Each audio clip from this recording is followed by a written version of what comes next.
We should sing a song. We should sing a song. Is that going to be the new start to the podcast? How's your singing voice? My singing voice is awful. Although, actually, so while we talk about singing voices and speaking voices, both of us are trying new microphones today, and so we may sound very different on this podcast recording to what we normally do. If we don't sound so great this week, please bear with us. We'll get it fixed by next time. Yeah, it's just the mics. It's only the mics. It's definitely not the voices. Speaking of last time, can you actually believe that we talked about upcoming Swift 9 features and absolutely failed to mention macros? Yes. What were we thinking? That's kind of bizarre. I did actually, obviously when WWDC started and they were brought up, that immediately pulled it back. I'd also seen Paul Hudson's blog post about the Swift features, and it was obviously front and center right there.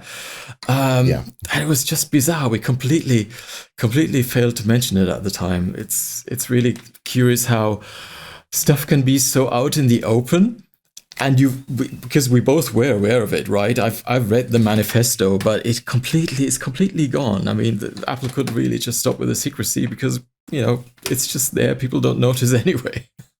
Their secrets are quite literally safe with us. Yeah. But they're also a great feature, right? Have you seen the 2 sessions of WWDC? The one by Alex Hoppen, which is the more introductory one, and the other by Becca Royal Gordon? I think I saw the introductory one. I haven't yet watched the other one. Yeah. I think there's maybe something we could briefly talk about with the macros, because not only did we fail to mention it last time, we actually did speak about macros before. And I was reminded of that when I saw that second session by Becca Royal Gordon. And that is, you may recall the context in which we talked about macros, and that was the package by Kashikawa Katsumi, Swift Ast Explorer. That was in episode 25. You may recall that's a website that he set up where you can paste in a Swift source code snippet, and it'll give you, so you do this, you paste this in on the left hand side, and on the right hand side you see sort of like almost as if you do in Safari's DevTool, you can see the HTML underlying the page. Mm-hmm. It gives you the parsed abstract syntax tree of the source code, and you can hover over the elements and it highlights the source code that corresponds to those syntax nodes and that sort of stuff. I do remember that. Yes, I think I even also linked to that in the newsletter. Yeah, you did. And the reason I brought that up at the time, and I'm pretty sure I mentioned it, was that I thought this is going to be really great for when you're writing macros, because in order to write macros, you're going to be using Swift syntax. And I thought it would be quite complicated to sort of assemble the syntax nodes that you can modify and then, to create your macro. And the reason I thought that is because if you read the macros vision document, it lays out a number of different ways in which you can do macros. And I guess the 2 sort of most common ones, or the most easily understood ones, are lexical macros, which is like C preprocessor type macro expansion, where you effectively do like text replacement, right? You define something gets replaced in a preprocessor stage, and then the compiler runs. And the other version, and there's a third one, but this one that Swift macros is actually using is syntactic, where you manipulate the syntax tree, syntax nodes, and then you create. So you have input that's valid Swift, and then you can modify it, and you output different valid Swift. Right. But at the time I thought, well, okay, this is really great, but this is probably going to be a bit difficult to work with. And the really interesting bit is that it actually isn't. They've actually done it in a way that gives you the best of both worlds, because with Swift macros comes a library, Swift Syntax Builder, which is Result Builder DSL, that allows you to assemble nodes by just taking little source code snippets. So if you have a very static thing that you want to do in your macro, just expand something, and like if you want to write an initializer that's always the same to certain types. You can literally just paste the source code string as you would write it, and that is going to be part of that syntax builder, and you don't need to fiddle with any syntax nodes. You can literally just act as if it was lexical. And under the hood, that gets passed into syntax nodes and returns, so you don't need to fiddle with the details. You can if you want to, and that gives you lots of powers, obviously. But in very simple cases, you can literally take source code and even interpolate stuff into the source code. So it's really a really powerful mechanism. I can only recommend watching that session by Becca Royal Gordon to get those details. I found that eye-opening in how easy it actually is to get started with it, and not having to delve into the details of Swift syntax. Depending on what you're going to do. Obviously, that's very powerful, and that's something you might need or want to do later on. But for simple stuff, you can go a long way just with little source code snippets and stuff like that. So that's something I found really interesting and remarkable about how that's implemented. Right, that's great. And the other thing about macros that was probably just worth mentioning is, I think you asked the question on the last episode, did I think that there would be any secret features of Swift that would drop alongside whatever was announced last week? And turns out that actually macros was the key feature that everything that was announced last week used, right? So there was nothing else needed. Well, and it was secret for us, right? Exactly, yes.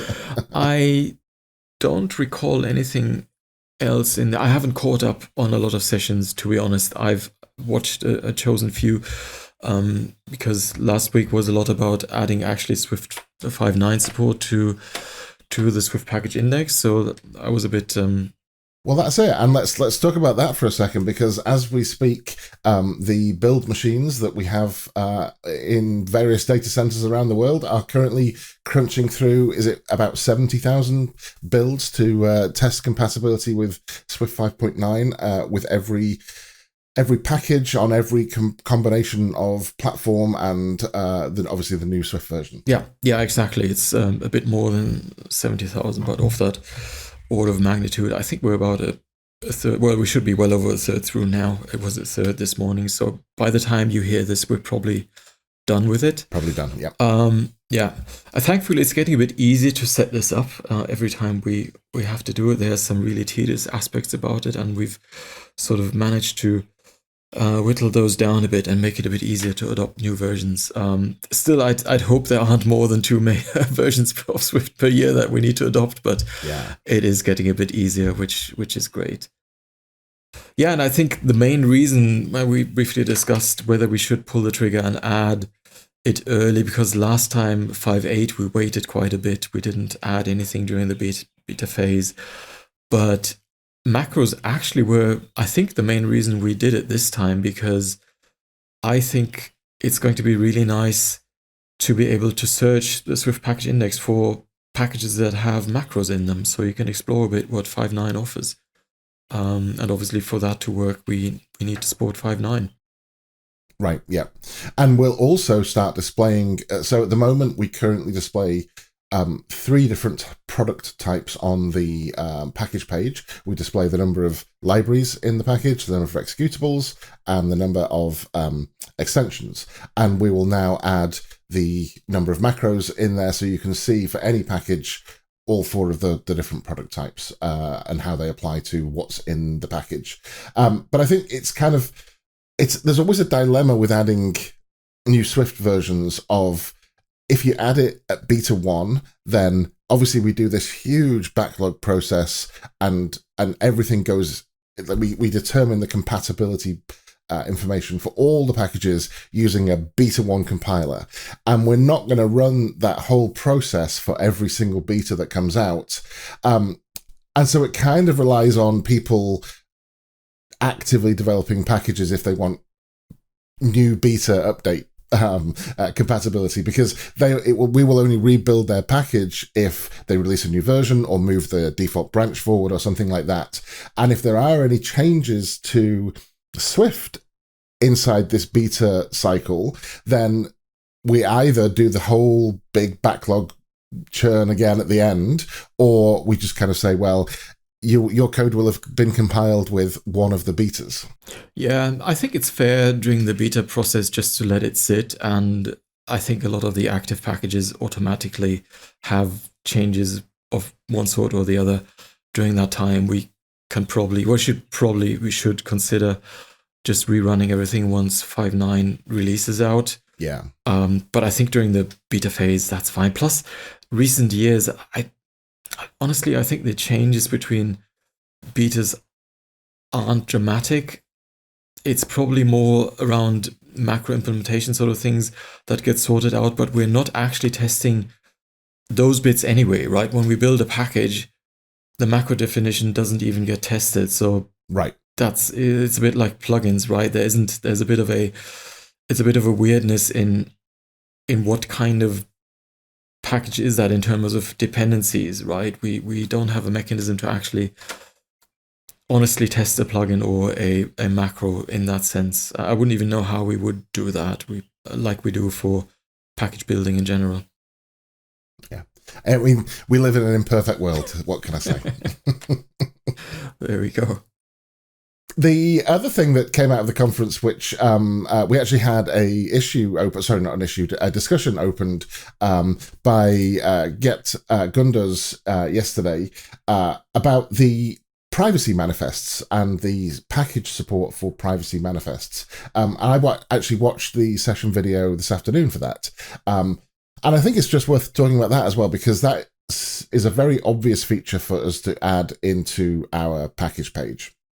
So just to catch anyone up who hasn't seen that session video yet, the privacy manifests that you can now embed within a package let me back up one more step, actually. So if you have an app and you are filling in your privacy nutrition label as you submit your app to the App Store, one thing that it is currently your responsibility to do is look at every single one of the third-party SDKs that you're using and try and determine what they're doing in terms of privacy. And usually that involves reading through terms of service and lots of very vaguely written documentation. The fun stuff. Yeah, exactly. Yeah, no documentation, legal jargon.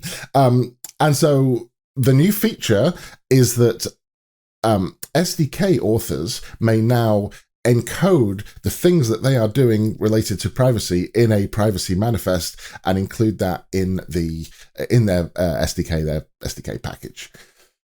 So fairly shortly, within, let's say, 6 months, we are going to get packages increasingly include these files, and it's a really great feature for us to add to the package page. The more I watched of the video, sorry, actually a short video, I would recommend watching the whole thing.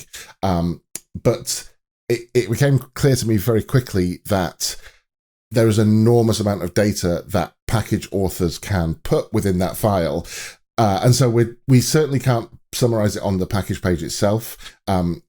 We may be able to give some kind of representation of, like, this package indicates that it does 13 things or something like that. Or maybe we just have to say this package declares some privacy implications and have that be a link to a documentation, not a documentation page, but a full page of what we're passing out. But actually, I think that brings me on to one other point, which is that obviously the plist file of this manifest is encoded with key names and that kind of thing. We're going to have all of the descriptions and definitions of each of these keys baked into our app somewhere, because I don't think there's an automated way to convert those keys into something readable. There is for the full application. So you can say, with like an Xcode project, gather together all of my dependencies and give me a privacy report that I can then submit to the App Store. But I don't think there's a way, and that seems to be in a readable format, but I don't think there's a way to do that for an individual package. Right. Maybe there is. Right. I wonder if SPM might have tools to gather those up, because I could imagine that on the command line you would want to do it. Right, Xcode can do it, but often There's an Xcode Yes. build command. Perhaps, I mean, SPM would be even better. Offering the same thing, that would be nice.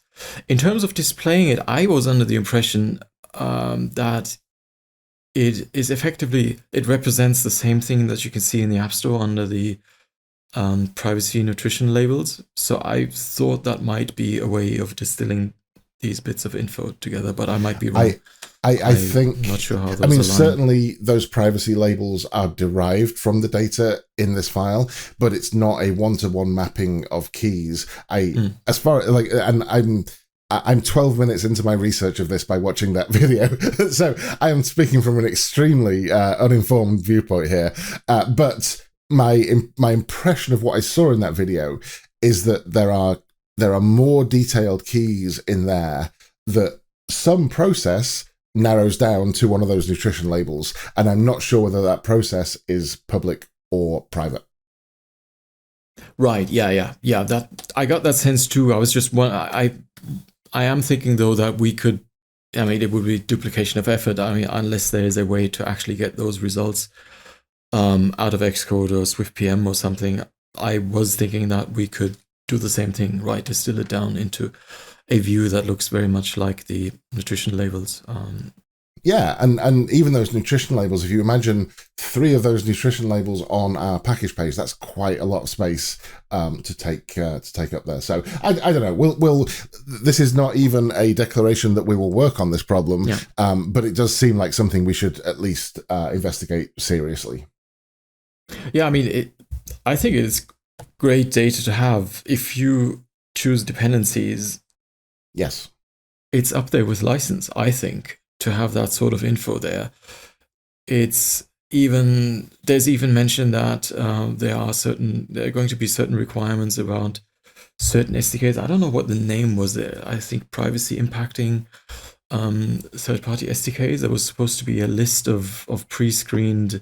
Yeah, so there's a thing called required reason APIs.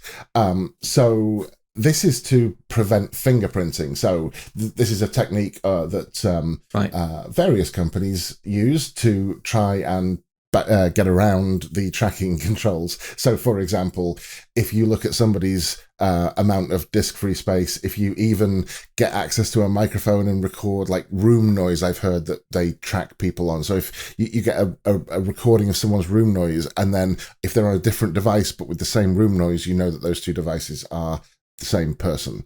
And oh wow, okay. Yeah, it's awful.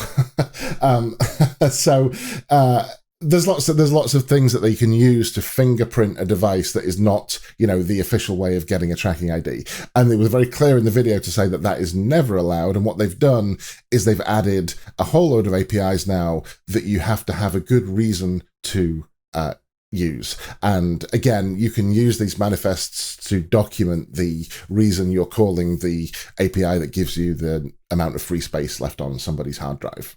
Yeah.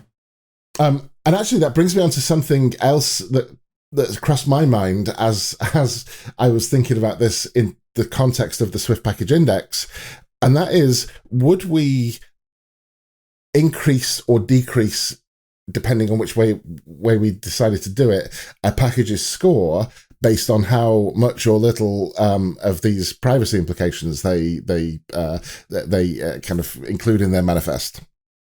Well, I think at the very least, the presence of a declaration should bump your score a bit, right? Because you give people, that's an easy thing to do, because you give people information. We don't judge the content, but the presence gives people the ability to judge whether they want to add it or not. And I think that's helpful, and that should elevate a package. Yeah, I think that's a great way to approach it, because what you don't want to do is penalize people for being honest with what they're doing. Like, if they are collecting a lot of data, that's like, it's better to know that. And I would feel slightly less comfortable reducing score based on how many boxes you tick in that privacy manifest. But I really like that idea of just saying, well, if you've taken the step to include this, you get a couple of points. And with the rest we can deal with by adding filters, right? We could have a filter that allows you to only select packages that have no privacy implications. And then it's up to the person searching for dependencies to make those choices, make those trade-offs, whether you are okay with something that tracks or whether you don't want that at all. So I think those were probably the most relevant bits of WWDC for the package index. And should we move on to some package recommendations? There's a couple of things that there's more. Did want to mention. Yeah, I wanted to circle back very briefly to 5.9, because one thing, now that we've added 5.9, and we're now supporting packages that are 5.9 only, there's a case to bear in mind, and that is around documentation generation. So if you add documentation to your package, what you typically do, you add the documentation target that you want to have documentation generated for. And specifically, you don't specify any Swift version when you do so. And that means we choose which Swift version we build your documentation with. Now, what we haven't done by adding 5.9 is changing which documentation version by default we build with, which Swift version we build your documentation with. And that remains 5.8.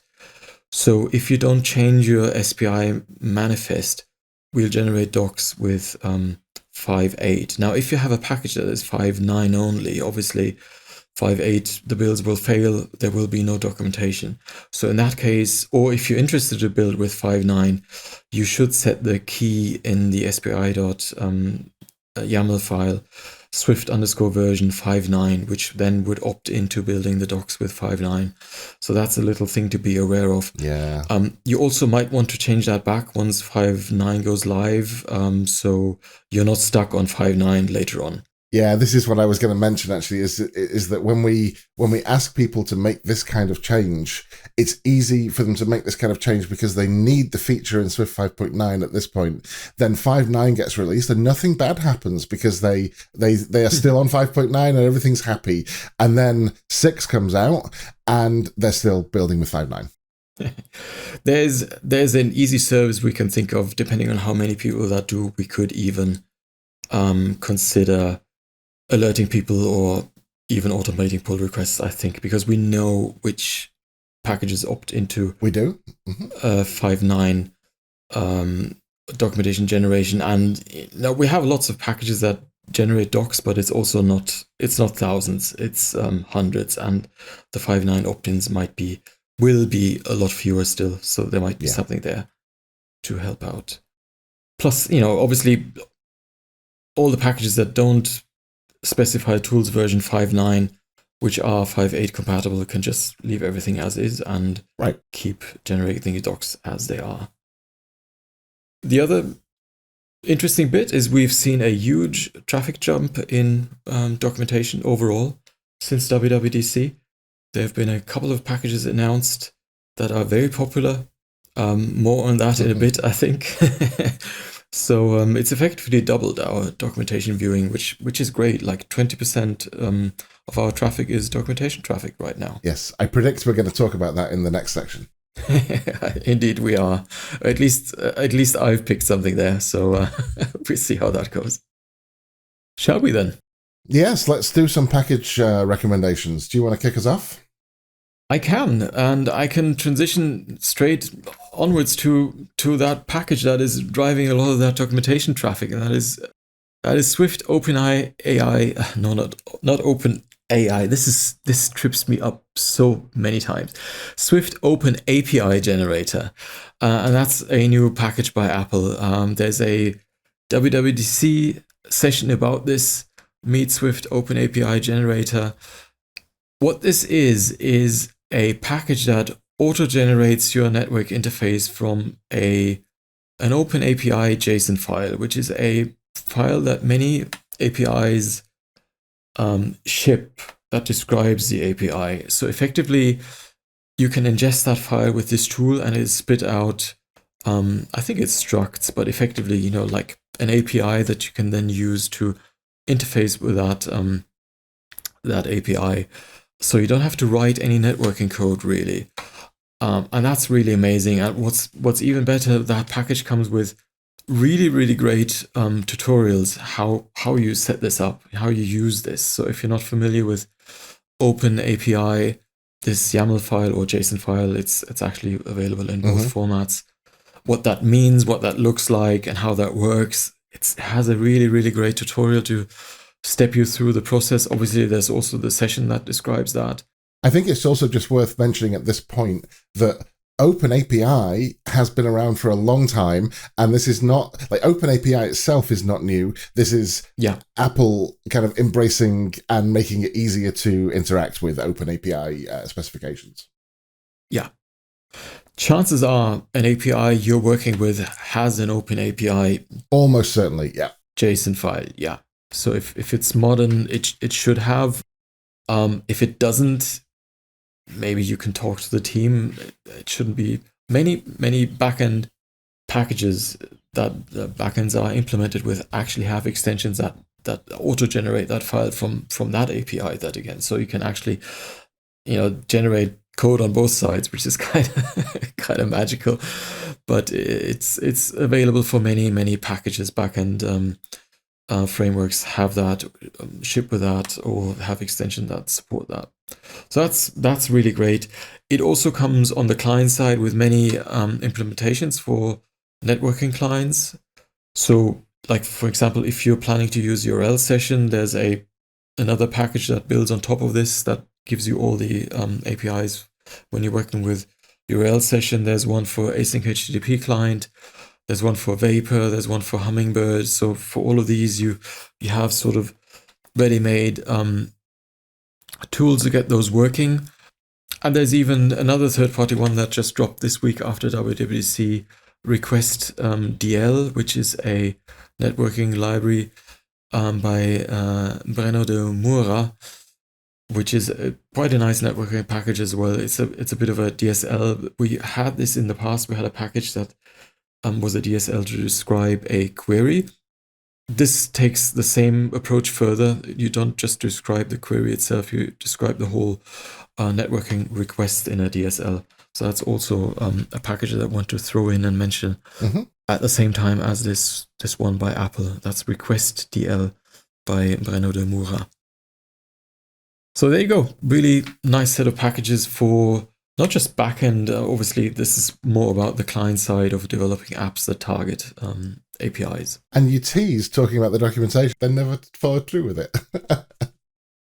So the nice thing about all these packages is that the documentation for them is hosted by Swift Package Index, and it's wonderful to see Apple trust us with the hosting of that documentation, and it's not something we take lightly in terms of that trust, because it would be very easy for them to think, well, we shouldn't trust the third party site, even though they are now a supporter of the site. But I think it's a really nice gesture that they trust us enough to host this documentation. And as Sven said, we've seen some increase in our documentation traffic because of it, because these are new packages. People are checking them out, and in the readmes there are links to the Swift Package Index hosted documentation for them. Yeah, I'm really, really happy about this becoming a bit of like in my work. I often go to packages that I know we use and look at the documentation through us, even if it's linked externally. I really like that there's a single place I know where to look to find the docs. I think I'm really, really happy about that development, that we aren't just about finding the packages initially, which is something you probably don't do all the time. Looking up docs, I really do all the time. I mean, even our own docs, like our SPI manifest file, I often go to that page through the normal route, to the package page, to the documentation link, to the docs. And it helps us, the whole point of us creating this documentation hosting system was to make it trivially easy for people to host their documentation. Now, Doc.C doesn't make it hard to host documentation. It comes with a command where you can transform your documentation archive for static hosting, and then you can stick it on GitHub Pages, and you can host it that way. And it's not an enormous amount of work, but I think one thing that we have done is that we have made it a trivial amount of work, adding one word to a YAML file that you stick in your repository root.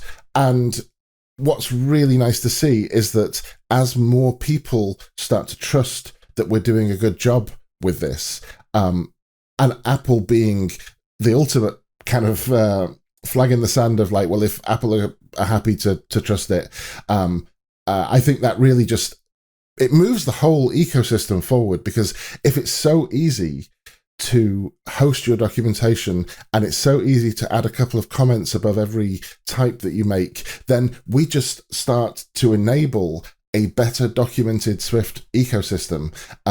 And there's lots of people all pushing in that same direction. And I'm just happy to be part of that. I think it's great. Yeah, I think it's really great. Right. You want to give us your first pick? Yeah, my first pick is Cocoa UI by P-X9. Is that the cousin of C3PO? I think it is. Yes. Yes, there is a GitHub username, but even their commit author information is P-X9. So that's all we have to go on. Thank you for your work, P-X9. So what it is a it's actually similar to a package I've used in the past, and the package that I've used in the past is SwiftUI Introspect by Sightline, which is a company. And both of these packages let you dig under the covers of SwiftUI. So if you have a SwiftUI label, then it is likely, but not guaranteed, this is likely that under the surface, if you're running your application on iOS, that might be a UI label. If you're running on macOS, it will probably be an NS label.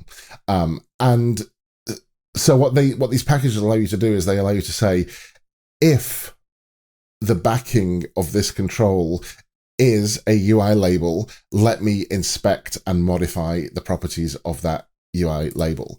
And the reason I mentioned Cocoa UI specifically, when I've already mentioned in the past and used Swift Introspect, is that it adds a couple of nice little features, which is it has a few kind of extra bits of syntax or actually view modifiers that you can add on. So for example, it adds some lifecycle modifiers. So you can say, with a SwiftUI text control, you can say, .cocoa as a view modifier and get hold of the view controller, for example. But you can also add a view modifier for on view will appear and on view will disappear, and those kind of lifecycle events, which may not be completely covered yet in SwiftUI. I mean, SwiftUI moves forward every single year, and there are less and less reasons to dig below the surface of SwiftUI every year.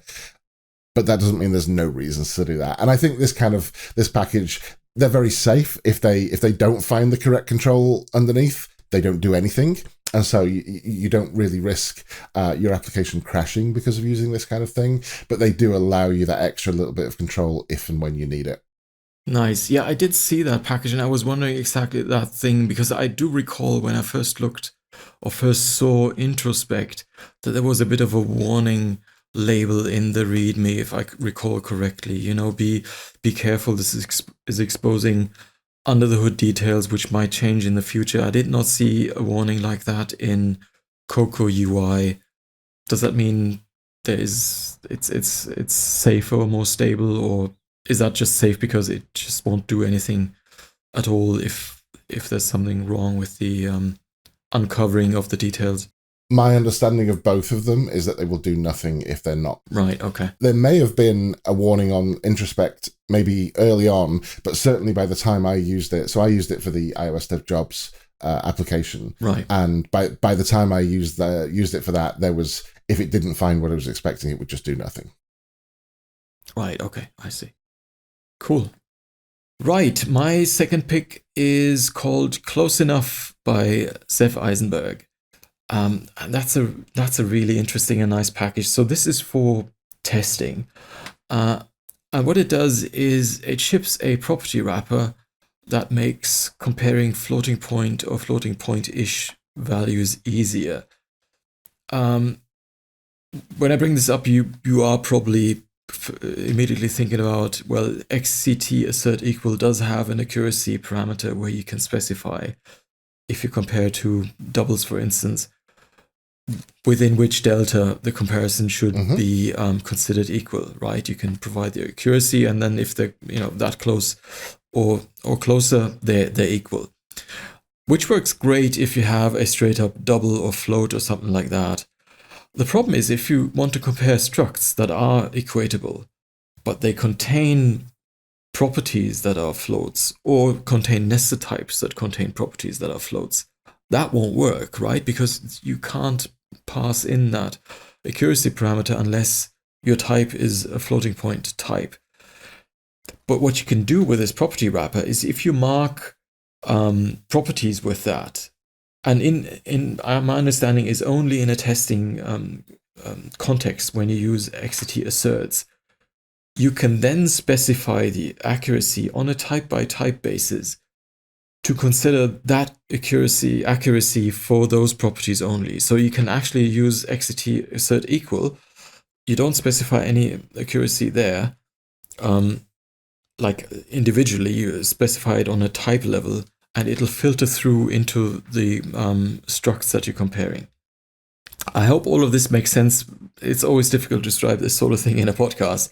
If you look at the README, it'll immediately make sense. If you've ever done any comparison of structs having nested types with doubles, you know how difficult that can be and how annoying that can be to filter through that. This is a really great package to deal with this.